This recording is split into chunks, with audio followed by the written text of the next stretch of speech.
A Bíblia Nossa de Cada Dia está começando agora e você é muito bem-vindo para nós meditarmos em mais um capítulo da Palavra do Senhor. Aqui nesse canal, se você é novo, fique sabendo, todos os dias nós meditamos na Palavra do Senhor, nós lemos, compreendemos e aplicamos para as nossas vidas, porque Deus tem sempre algo novo para falar conosco. Vamos começar?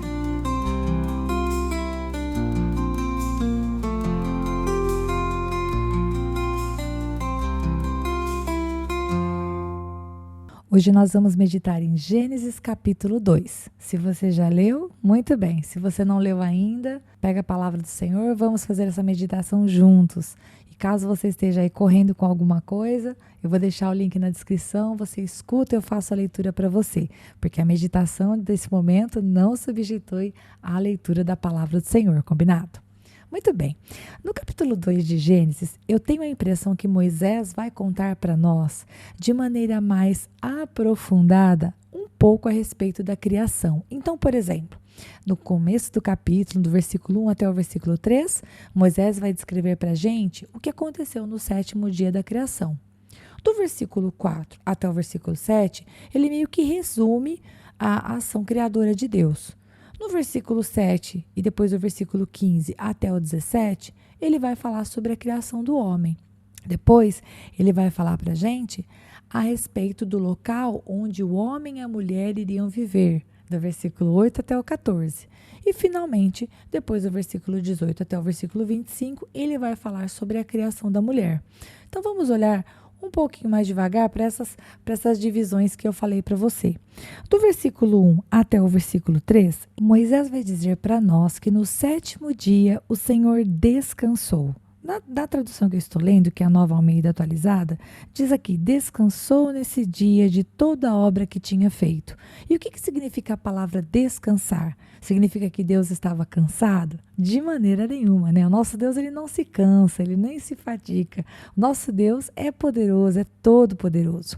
A palavra descansar significa cessar o seu trabalho, significa parar, significa que tudo que ele precisava ter feito na criação estava feito, e não apenas feito, mas muito bem feito. Então o Senhor abençoou esse dia. E é interessante notar que aqui Moisés ele não vai dividir o dia em tarde e manhã, como ele estava fazendo até então. Ele simplesmente vai dizer que o Senhor descansou e o abençoou e o santificou. E a palavra santificar está ligado em nós separarmos para Deus, está ligado em dedicar ao Senhor. Inclusive, lá em Êxodo, mais para frente, o próprio Moisés vai falar para nós a respeito do 7º dia, do sábado. Êxodo 20, do versículo 9 ao versículo 11, fala assim, 6 dias trabalharás e farás toda a tua obra, mas o 7º dia é o sábado do Senhor, teu Deus. Não farás nenhum trabalho, nem tu, nem o teu filho, nem a tua filha, nem o teu servo, nem a tua serva, nem o teu animal, nem o forasteiro das tuas portas para dentro, porque em 6 dias fez o Senhor os céus e a terra e o mar e tudo o que neles há, e ao 7º dia descansou. Por isso o Senhor abençoou o dia do sábado e o santificou. Então Moisés vai dizer para a gente lá no livro de Êxodo que esse dia foi santificado pelo Senhor e que, portanto, foi um dia de descanso. E o Novo Testamento também menciona esse texto. Hebreus 4:4 fala assim, porque em certo lugar assim disse no tocante ao 7º dia, e descansou Deus no 7º dia de todas as obras que fizera. Do versículo 4 até o versículo 7, então Moisés vai dizer para a gente que ainda não tinha chovido na terra. Então, também não tinha ninguém para cultivar a terra, para cultivar o solo. E como é que a terra estava se mantendo então? Uma neblina subia da terra e regava toda a superfície do solo. E Deus vai então formar o homem do pó da terra. Você vai formar o homem do pó da terra, porque a partir do versículo 7 está falando do 6º dia, do dia que o Senhor criou o homem. A palavra que aparece lá no versículo 4, para Senhor Deus, é Yahvé Elohim. E Yahvé é o nome próprio de Deus, que vai aparecer para a gente lá em Êxodo 3:14, quando o Senhor está apresentando-se como eu sou. E lá no versículo 7, Moisés vai contar para nós que o Senhor Deus formou o homem do pó da terra e lhe soprou nas narinas o fôlego de vida. E então o homem passou a ser vivente. No capítulo 1, versículo 26, a palavra vai dizer para nós que o Senhor criou o ser humano à sua imagem e sua semelhança. Mas no capítulo 1, Moisés não vai dar para a gente como isso aconteceu, não vai dar para nós detalhes. Já no capítulo 2, sim, ele explica para nós um pouco mais. O homem foi formado do pó da terra e o Senhor soprou nas suas narinas o fôlego de vida. Quando a gente vai ver a formação da mulher, que está um pouquinho mais para baixo, como é que o Senhor a formou? Bom, o versículo 21 mostra para a gente que o Senhor deu a primeira anestesia geral da história. Brincadeira, né? O Senhor fez o homem cair num pesado sono e tirou dele uma das costelas. A palavra costela, no original, significa lado, entranhas. Então, a partir da carne, né? A partir da parte do homem, Deus formou a mulher. E aqui no versículo 21, inclusive, vai dizer que o Senhor fechou o lugar com carne. Veja bem, o homem foi formado do pó da terra e a mulher foi formada do homem. A formação tanto do homem quanto da mulher foi no mesmo dia 6. É importante a gente prestar atenção que a Bíblia vai explicando a própria Bíblia, né? No capítulo 2, a gente está vendo um complemento da ideia do que foi nos ensinado no capítulo 1. Então, o homem e a mulher foram formados lá no dia 6 da criação. Mas se você prestar atenção lá no versículo 27 do capítulo 1, olha só, ele vai dizer, o homem e a mulher os criou e o Senhor os abençoou e disse, sejam fecundos. Como foi que Deus criou Eva? Deus criou Eva depois de ter criado em Adão uma necessidade. Preste atenção, se você olhar para os versículos, o Senhor Deus traz para ele, a partir do versículo 19 do capítulo 2, os animais. E ele vai pedir que Adão, e é a primeira vez no versículo 19 que é dito a palavra Adão, Adão é convidado por Deus para dar nomes para os animais. E o que Adão começou a fazer foi exatamente isso. Ele começou a dar nomes para os animais domésticos, para as aves dos céus, para todos os animais selvagens. E ao dar nome, ele com certeza percebeu que todo macho tinha sua fêmea e toda fêmea tinha o seu macho. Porque a palavra de Deus vai dizer aqui que não se achava para ele uma auxiliadora que lhe fosse semelhante, no versículo 20, ou idônea. Então, logo depois disso, depois de Deus ter permitido que Adão visse que todos os animais tinham seus pares e ele não tinha ninguém semelhante para compartilhar, então Deus forma a mulher. E quando o Senhor forma a mulher e entrega, né, mostra a mulher para Adão, Adão no versículo 23, ele fica tão emocionado que ele faz uma poesia. Adão compõe algo ali para sua esposa, ele diz, esta afinal é osso dos meus ossos e carne da minha carne. Se chamará varoa. Olha só, ele já aproveitou para dar o nome, né? Porque do varão foi tirada. E as duas palavras varão e varoa não são semelhantes na escrita apenas na língua portuguesa, mas também no original. E aí, o versículo 24 traz para nós um princípio. Um princípio, queridos, que Moisés faz questão de afirmar, porque não se referia apenas a Adão e a Eva, até porque Adão e Eva eram filhos de Deus, não tinha sogro e nem sogra. E presta atenção no que fala o versículo 24. Por isso, o homem deixa pai e mãe e se une à sua mulher, tornando-se os dois uma só carne. Ora, um e outro, o homem e a mulher, estavam nus e não se envergonhavam. Então, esses dois versículos falam para a gente do estado de inocência deles não perceberem aquilo como um problema, a ausência de roupas. E vai dizer também que a união do homem e da mulher tinha um princípio muito interessante. Esse deixar pai e mãe, que no caso eles não precisavam deixar ninguém, mas é um princípio para o casamento, significa que, embora o pai e a mãe sejam dignos de honra, de respeito, quando um homem e uma mulher se casam, é muito importante que fique claro que, a partir de agora, as decisões, as orações, os pensamentos e tudo que significa em relação ao casamento tem que ser decidido entre o casal.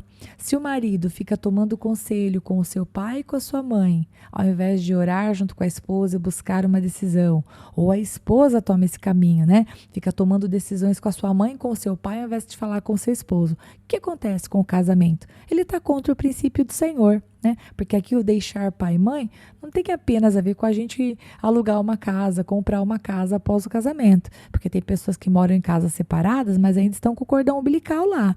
É necessário ligar-se ao seu cônjuge, porque ao deixar o pai e a mãe, eles se unem e os dois se tornam um só, uma só carne. Olha que coisa forte, olha que coisa definitiva. E aqui a mulher pertencendo ao seu esposo e o esposo pertencendo à sua mulher. Obviamente que quando o Senhor vai falar de uma ajudadora que seja semelhante, a ideia de falar que a mulher ela é auxiliadora não coloca a mulher numa questão de vamos dizer assim, de menor relevância. A mulher, ela é semelhante ao homem, com objetivos, com propósitos diferentes, uma estrutura física diferente. Nós somos muito diferentes, mas o fato de sermos diferentes dos homens nos faz complementares. E o auxiliar, o auxiliador, né, a auxiliadora, não é de maneira nenhuma menos importante. Aquele que auxilia é aquele que tem grande capacidade. Inclusive, a própria palavra coloca o Senhor como aquele que nos ajuda, né? Até aqui nos ajudou o Senhor. E quem é que nos ajuda? Aquele que é mais forte, aquele que é todo-poderoso. Não estou querendo dizer com isso que a mulher é maior do que o homem, mas estou querendo dizer que Deus, de maneira alguma, colocou a mulher num lugar de vergonha. Ao contrário, e Marcos, capítulo 10, do versículo 7 até o versículo 9, vai mencionar exatamente esse texto. Olha só o que Jesus fala. Ele fala assim, ó: por isso deixará o homem a seu pai e sua mãe, e unir-se-á à sua mulher. Ele continua, e com sua mulher serão os dois uma só carne, de modo que já não são dois, mas uma só carne. Portanto, o que Deus ajuntou, não separe o homem. Observe que o Senhor Jesus Cristo ainda coloca mais uma observação. O casamento não é apenas entre homem e mulher. Essa união não é apenas física, mas ela é espiritual. Eles passam a se tornar um diante do Senhor e não devem se separar. Devem buscar realmente viver a sua vida com Deus em retidão e no temor do Senhor. E Efésios 5:31 vai mencionar o mesmo versículo, queridos.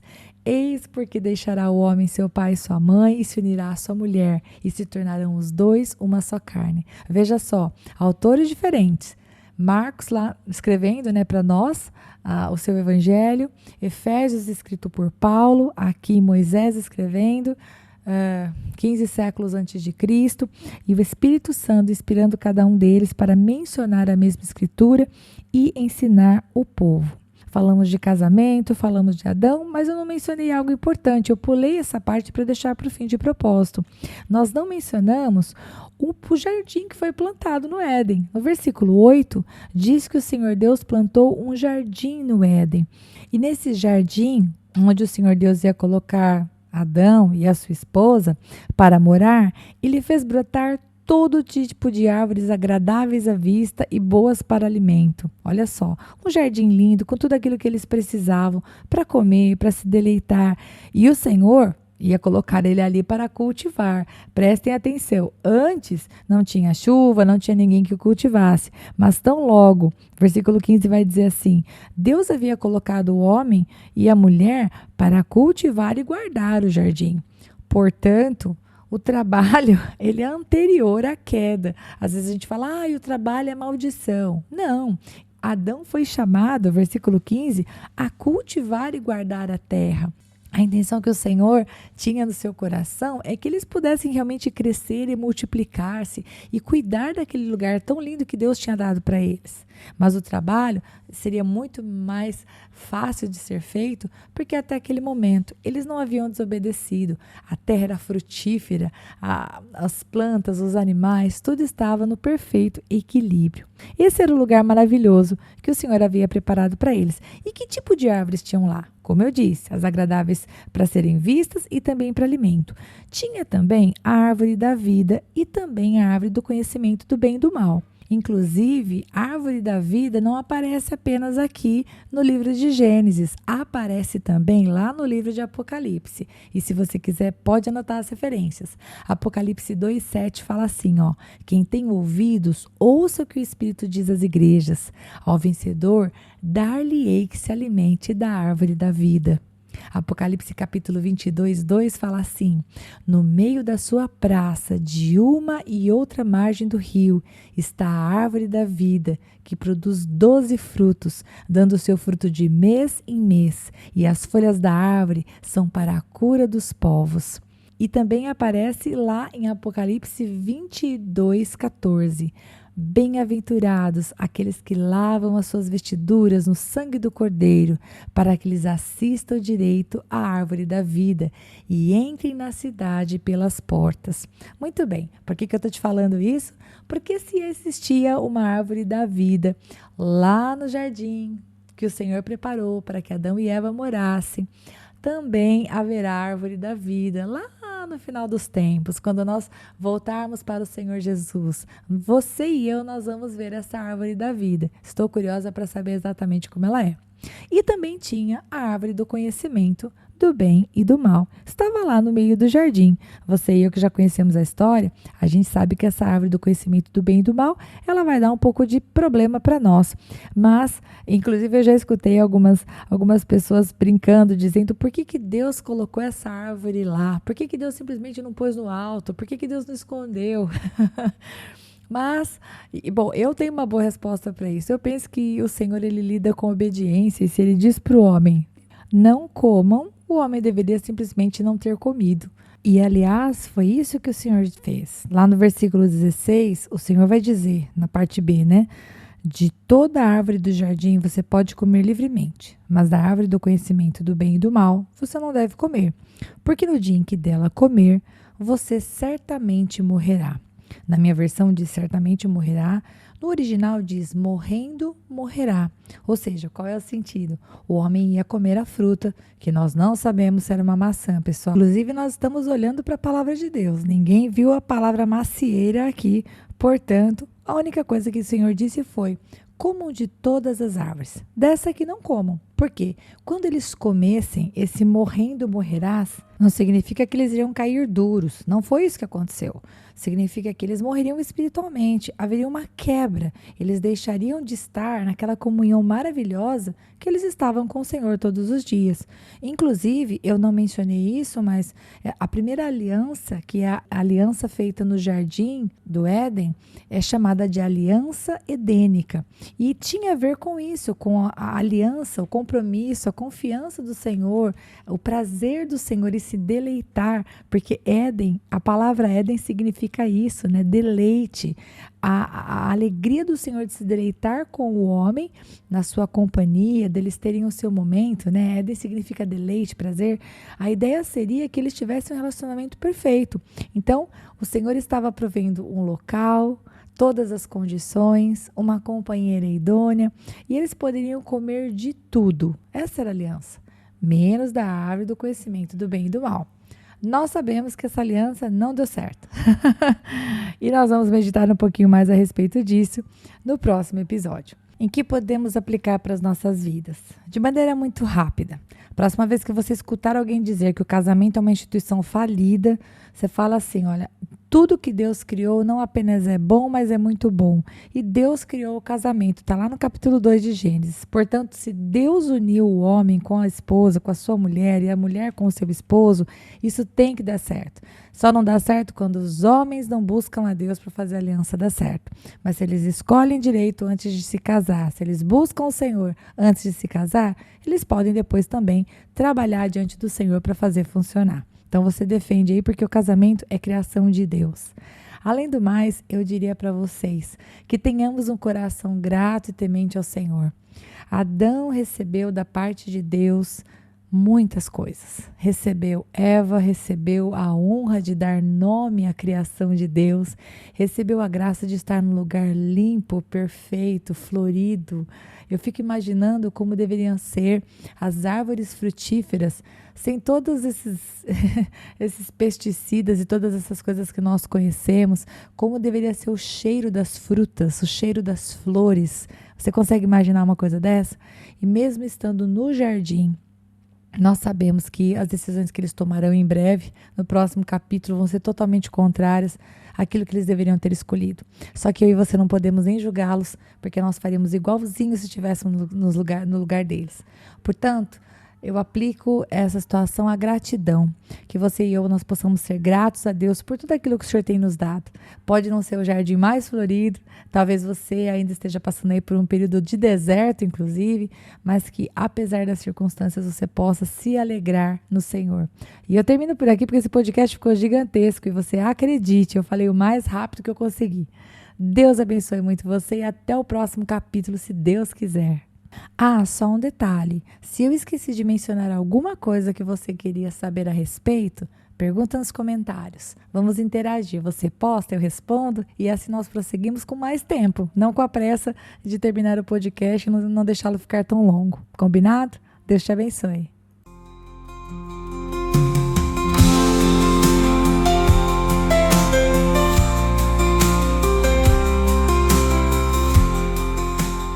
Se você ficou até agora, não vai embora não. Agora é hora de você curtir, comentar, compartilhar esta palavra, porque se ela abençoou você, ela pode abençoar outra pessoa também. E lógico, se inscreva no canal, ative o sininho, assim você não perde os próximos episódios. Deus te abençoe e até lá!